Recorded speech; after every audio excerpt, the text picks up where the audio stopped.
बिस्मिल्लाहिर्रहमानिर्रहीम। अस्सलाम वालेकुम everyone, welcome to my channel. आज स्टेइंग द वॉइस में हम प्रेजेंट परफेक्ट टेंस को डिस्कस करेंगे। ठीक है, तो लेट्स स्टार्ट। सबसे पहले हम इसका इंट्रोडक्शन ले लेते हैं। ठीक है, इसमें जो हम तीन चीजें डिस्कस करते हैं, helping verb, form of verb और यूज ऑफ बाय। ठीक है, तो सबसे पहले हम ऐसा करते हैं कि पिछले थोड़े से जरा रिवाइज करते हैं। प्रेजेंट डेफिनेट में हमने क्या इस्तेमाल किया था, हेल्पिंग वर्ब डू डज का इस्तेमाल किया था, और उसके बाद उसके पैसिव वॉइस में हमने हेल्पिंग वर्ब इस्तेमाल किया था इज, आर और एम। ऐसा ही है। फिर उसके बाद उसकी फॉर्म ऑफ वर्ब की अगर हम बात करें तो फर्स्ट फॉर्म ऑफ वर्ब थी और विद और without the addition of S या ई एस, और इसके जो पैसिव वॉइस में थर्ड फॉर्म जो है वो इस्तेमाल होती है। फिर उसके बाद प्रेजेंट कॉन्टिन्यूस में हमने बात की थी कि इज, आर और एम जो है वो उसके एक्टिव वॉइस के बन जाते हैं हेल्पिंग वर्ब, जो हमने प्रेजेंट डेफिनेट के पैसिव वॉइस में पढ़े थे। और इज, आर और एम के साथ अगर बीइंग का एडिशन हो जाए तो वो उसके पैसिव वॉइस, प्रेजेंट कॉन्टिन्यूस के पैसिव वॉइस में हेल्पिंग वर्ब यूज होता है। और एक्टिव वॉइस में, प्रेजेंट कॉन्टिन्यूस के एक्टिव वॉइस में आईएनजी वाली form, first form with ING use होती है, और इसके परफेक्ट में अगेन थर्ड फॉर्म इस्तेमाल होती है।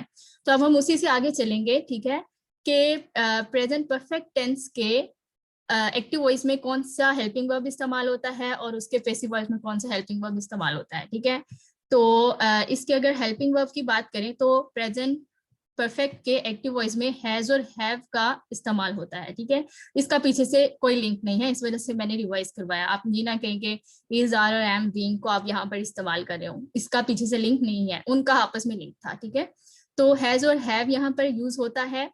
और हैज किसके साथ होगा, हैव किसके साथ होगा, बड़ी सिंपल सी बात है। हैज जो है वो सिंगल के साथ इस्तेमाल होगा, जैसे मैं आपको पीछे बताती आई हूँ, और हैव जो है वो प्लूरल के साथ इस्तेमाल होगा। और एक्सेप्शन क्या है, आई, कि आई वैसे तो सिंगुलर है लेकिन उसके साथ भी हैज नहीं लगा देना, उसके साथ भी आपने हैव लगाना है। ठीक है, ये आपने याद कर लेना, ही शी इट नेम और आई वी दे यू, ये याद कर लेना, ही शी इट नेम और आई वी दे यू। तो ही शी इट नेम के साथ आपने हैज लगाना है, और आई वी दे यू के साथ आपने हैव लगाना है। हमने पीछे भी जो है वो इस कॉम्बिनेशन को पढ़ा था, इसलिए आप इस तरह से इसको याद ही करते हैं। ठीक है, और अगर इसके जो है हम इसमें पैसिव वॉइस में बात करें प्रेजेंट परफेक्ट टेंस के, तो उसमें हैज और हैव तो लगेगा, लेकिन उसके साथ एडिशन किसका हो जाएगा, बीन का। ठीक है, वहां पे हमने पिछले टेंस में किसका एडिशन किया था, बीन का, और यहाँ पर किसका एडिशन होगा, बीन का। ठीक है, फॉर्म ऑफ वर्ब आपको यहाँ पर कोई याद करने की जरूरत नहीं है, दोनों में थर्ड फॉर्म आपको लगी नजर आएगी। ठीक है, और यूज ऑफ बाय आपको पता है एक्टिव वॉइस में नहीं होता, पैसिव वॉइस में होता है। अब बाकी इसकी एग्जांपल्स हैं जो मैं बोर्ड के जो है पास पेपर से आपको करवाती हूँ, तो ये इसकी एग्जांपल्स हैं। तो सबसे पहले हम जरा स्ट्रक्चर जल्दी से डिस्कस कर लें कि इसका जो एक्टिव वॉइस का सेंटेंस होगा उसका क्या स्ट्रक्चर होगा अगर वो सिंपल होता है। हमें पता है एक्टिव वॉइस का जनरल स्ट्रक्चर तो हमने याद किया हुआ है ना, सब्जेक्ट होता है, फिर वर्ब होता है, और एट द एंड ऑब्जेक्ट होता है। और अगर हेल्पिंग वर्ब लगना हो तो वो कहाँ लगता है, सब्जेक्ट और वर्ब के दरमियान। तो यहाँ पर हेल्पिंग वर्ब हम पढ़ के आए हैं ना, हैज हैव, तो क्या होगा, सब्जेक्ट होगा, हैज हैव हेल्पिंग वर्ब होगा, और फिर क्या होगा हमारे पास, वर्ब और आगे ऑब्जेक्ट, और वर्ब कौन सा होगा, थर्ड फॉर्म। ऐसे ही है। फिर हमारे पास अगर नेगेटिव हो तो नेगेटिव में सिर्फ नोट का एडिशन होता है, और वो कहाँ पर होता है, हैज और हैव के बाद, यहाँ पर नोट आ जाता है ना, सब्जेक्ट हैज हैव और उसके साथ नोट, और आगे वैसे ही के थर्ड फॉर्म ऑफ वर्ब और आगे ऑब्जेक्ट। इंटेरोगेटिव की अगर बात करें तो बस क्या करना होता है, हमने हेल्पिंग वर्ब को जुमले के शुरू में ले जाते हैं, बाकी सारी चीजें अपनी जगह पर रहती हैं। तो हेल्पिंग वर्ब जुमले के स्टार्ट में आ गया, फिर सब्जेक्ट आएगा, वर्ब आएगा और ऑब्जेक्ट आएगा। ठीक है, इसी तरह से अगर पैसिव वॉइस की बात करें तो इसमें पैसिव वॉइस में हमें पता है कुछ भी नहीं होना, क्या कि सिर्फ ऑब्जेक्ट ने शुरू में आ जाना है, सब्जेक्ट में जो है वो एंड पे चले जाना है, और सब्जेक्ट से पहले बाय आना है। ठीक है, और इसके सिर्फ हेल्पिंग वर्ब में थोड़ा सा चेंज होता है कि हैज हैव के साथ बीन का इजाफा हो जाता है। ठीक है, तो object has have plus been, ये मतलब ऑब्जेक्ट के साथ helping verb, main form of verb, by और सब्जेक्ट। ठीक है, इसी तरह से अगर नोट लगाना हो तो नोट कहाँ पर आएगा, मैंने आपको बहुत बार बता दिया है कि सिर्फ ये देखिए दो हेल्पिंग वर्ब है ना, हैज बीन इस्तेमाल होगा या हैव बीन इस्तेमाल होगा। हम पढ़ के आए हैं हैज किसके साथ लगेगा, हैव किसके साथ लगेगा। तो हैज बीन दो हेल्पिंग वर्ब है असल में। तो नोट कहाँ आएगा, हमने पढ़ा था नोट लगता है हेल्पिंग वर्ब के साथ। तो आपने ये नहीं करना कि हैज बीन और आगे नोट लगा रहे हो, आपने कहाँ पर नोट लगाना है, सिर्फ पहले वाले हेल्पिंग वर्ब के बाद। चाहे तीन भी हेल्पिंग वर्ब इकट्ठे आ जाए तो आपने पहले वाले के बाद में नोट लगा देना है। तो object plus has have not plus been plus verb की third form plus by plus subject, ठीक है।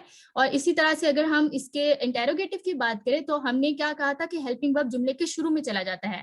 तो आपने पूरा हेल्पिंग वर्ब नहीं उठा के ले जाना, हैज और बीन को उठा के आप शुरू में लेकर जाएं। आपने क्या करना है, सिर्फ हैज हैव पहले वाले को लेकर जाना है, फिर आपने ऑब्जेक्ट पुट करना है, फिर आपने बाकी के जितने हेल्पिंग वर्ब बच जाएंगे एक या दो बीन यहाँ पर, फिर आपने बाकी सेंटेंस वैसा ही रखना है, main form of verb by और सब्जेक्ट, ठीक है। आई होप समझ आ गई होगी। तो अब इसके हम जल्दी से ये पास्ट पेपर्स के जो एग्जाम्पल्स है वो डिस्कस करते हैं। ये पास्ट पेपर में आई हुई है, she has not beaten the dog, ठीक है। तो ये आपको पता चल रहा होगा कि प्रेजेंट परफेक्ट का सेंटेंस है, ठीक है। कैसे पता चला हमें, बाय नहीं है यहाँ पर, ऐसे ही है। और थर्ड फॉर्म तो मैंने आपको कहा इसमें थर्ड फॉर्म वैसे लगती है, ठीक है, ये पैसिव वॉइस का नहीं है, ये इसकी अपनी जो है वो थर्ड फॉर्म है। तो अब बाय इसमें मेन इंडिकेटर होगा, बाय नहीं है तो इसका मतलब है एक्टिव वॉइस है। तो ये आपको हैज से पता चल रहा है कि हैज है और थर्ड फॉर्म है, तो इसका मतलब है ये एक्टिव वॉइस है, ठीक है। हैज के साथ बीन नहीं लगा हुआ है ना, तो हैज है, नॉट है और बीन है, तो ये नेगेटिव वाला सेंटेंस है। तो अब इसको कैसे चेंज करेंगे, द डॉग शुरू में आएगा, ठीक है, शी ने एंड पे जाना होगा बाय के साथ, और जो है हेल्पिंग वर्ब क्या लगेगा, हैज नॉट बीन लगेगा, और बीटन बीटन ही रहेगा, थर्ड फॉर्म है ऑलरेडी। तो ये तो बहुत आसान हो गया। तो द डॉग, ठीक है, has not been beaten by, she की बजाय हर। आगे they have bought a horse, ठीक है। तो अब इसमें भी देख लें बाय नहीं है यहाँ पर, ठीक, और थर्ड फॉर्म तो यहाँ होनी थी, और हैव है अकेला, हैव बीन नहीं है, ठीक है। तो ये भी कौन सा सेंटेंस है हमारे पास, सिंपल प्रेजेंट परफेक्ट का, ठीक है। तो अब आप क्या करेंगे कि आ हॉर्स जो है हमारे पास ऑब्जेक्ट है, इसको हम जुमले के शुरू में लेकर जाएंगे, और दे ने जो है वो देम में कन्वर्ट होके जुमले के आखिर में चले जाना है। तो ये आप देख सकते हैं, मैंने यहाँ पर लिखा है आ हॉर्स, और हॉर्स के साथ अब हैव नहीं आएगा ना, तो यहाँ पर क्या आएगा हमारे पास, has been bought by them. और आगे देखें, the board has given me a gold medal, ठीक है। तो the board has given me a gold medal, the board क्या है यहाँ पर, सब्जेक्ट है, बोर्ड ने दिया है, हैज क्या है, helping verb, given third form, ठीक है, मी मुझे दिया है, ठीक है, मैं हूं जो ऑब्जेक्ट है। तो आ गोल्ड मेडल यहाँ पे एडिशनल है, तो जुमला कहाँ से शुरू होगा, आ गोल्ड मेडल से नहीं बल्कि मी से शुरू होगा, मतलब आई से।